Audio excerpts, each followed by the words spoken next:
I mean, did you know that Pinterest processes billions of visual searches every single month? Billions! It's insane. Wow, that's a scale I can barely wrap my head around. It makes sense though. I use visual search on Pinterest all the time to find like furniture that matches a certain aesthetic, but how does it actually work under the hood? It feels almost like magic. That's exactly the right question. And honestly, if you think about what happens if these systems fail, it gets pretty wild pretty fast. Imagine Pinterest suddenly unable to find visually similar items. No more aesthetic inspiration, plummeting user engagement, advertisers pulling out because their products can't be discovered. It's a cascade of bad. Or think about Google Lens. If that goes down, suddenly object recognition in the real world is gone. People can't identify plants, translate signs, copy text from images. The whole world seems a little less smart. Okay, I'm sufficiently terrified. So let's dive in. At its core, visual search is about finding images that are similar to a query image. But how do you define similarity in a way a computer understands?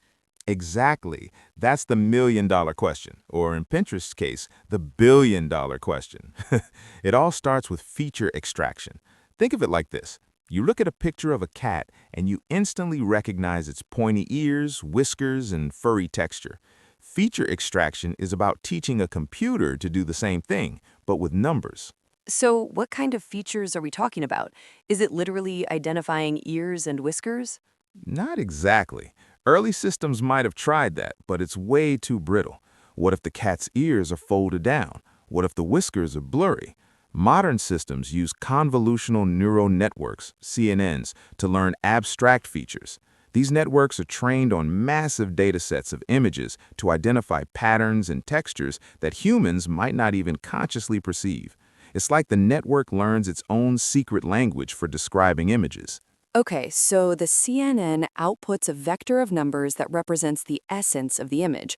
But how does that help us find similar images? Here's where it gets really cool. That embedding is called an embedding. Now, imagine you have embeddings for millions of images.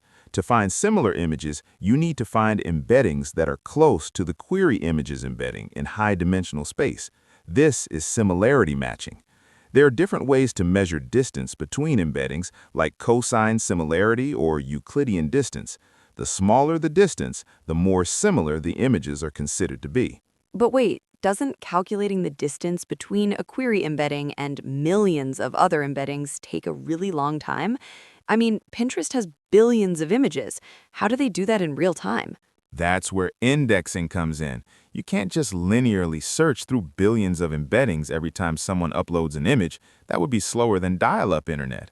Indexing techniques like approximate nearest neighbor search are used to pre-organize the embeddings into a data structure that allows for fast similarity lookups. Think of it like a library with a really good card catalog. Instead of checking every book, you can quickly find the books that are most relevant to your search. Okay, that makes sense. So, to recap, feature extraction with CNNs, similarity matching in high dimensional space, and indexing for fast lookups. That's the core pipeline. But I'm curious about the specific CNN architectures. Are companies like Pinterest and Google using off the shelf models, or are they training their own? Almost always they're training their own. Pre-trained models like ResNet or Inception can be a good starting point for transfer learning, but to really nail visual search for a specific domain, like fashion on Pinterest or objects in the real world for Google Lens, you need to fine-tune the model on a dataset that's relevant to that domain, and that data is proprietary. That makes sense. They need to tailor the model to their specific use case and the types of images their users are searching for. What about handling variations in image quality, lighting, and perspective? Those can significantly affect the extracted features. Excellent point. This is where data augmentation and robust training techniques come into play.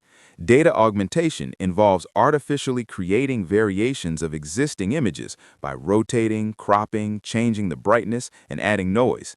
This helps the model learn to be invariant to these types of variations. Also, techniques like contrastive learning and triplet loss encourage the model to learn embeddings that are robust to these variations. So the model is explicitly trained to recognize that a cat in bright sunlight and a cat in dim light are still the same cat. Exactly. It's about learning representations that are invariant to irrelevant variations and sensitive to meaningful differences. Think about Netflix. They use visual search, in a way, to recommend movies and TV shows. The cover art is a visual representation of the content. If the system fails to recognize that a poster with slightly different coloring is still the same movie, recommendations go haywire. Okay, I get it. So we've talked about the core technologies, but what's the thing most engineers get wrong when building visual search systems? What's the counterintuitive insight? Here's where it gets interesting. Most engineers focus on optimizing the accuracy of the similarity matching. They want to get the absolute best precision in recall. But in reality, latency is often more important than perfect accuracy. Wait, what? I thought accuracy was everything. Think about it. If your visual search takes 10 seconds to return results, nobody's going to use it, even if it's perfectly accurate. Users expect instant gratification, so you often have to trade off a little bit of accuracy for massive improvement in speed. This means choosing the right indexing technique, optimizing your embedding size, and using hardware acceleration like GPUs. It's about finding the sweet spot where you're accurate enough, but also fast enough. That's a really important point. It's easy to get caught up in optimizing for accuracy and forget about the user experience. It reminds me of Uber. If their ETA calculations were perfectly accurate but took 30 seconds to display, people would just use another ride-sharing app. Precisely. Another mistake is underestimating the importance of the training data. Garbage in, garbage out. If your training data is biased or doesn't represent the real-world distribution of images, your visual search system will perform poorly. You need to carefully curate your training data and make sure it's diverse and representative, and continually monitor and retrain the model as new data becomes available. It's like training a self-driving car. You can't just train it once and forget about it. The world is constantly changing, so the model needs to adapt. Okay, so what are some practical takeaways for software engineers who are building visual search systems? What should they do differently after listening to this? First, don't reinvent the wheel. Start with pre-trained models and fine-tune them on your own data. There's no need to build a CNN from scratch unless you're doing cutting-edge research. Second, prioritize latency over perfect accuracy. Optimize your system for speed first, then iteratively improve accuracy. Remember, fast enough is better than perfect but slow. And third, treat your training data as a first-class citizen. Invest in data curation, augmentation, and monitoring. Your model is only as good as the data it's trained on. Think of it like this. Your visual search system is a race car, and your training data is the fuel. You can have the best engine in the world, but if you put the wrong fuel in it, it's not going to win any races. Great advice. So to summarize, start with pre-trained models, prioritize latency, and treat your training data like gold. That's a solid foundation for building a successful visual search system. Exactly. And remember, visual search is not just about finding similar images. It's about enabling computers to see and understand the world around them. And that's a pretty powerful thing. Well said. It's like giving computers a new sense, and that opens up a whole new world of possibilities.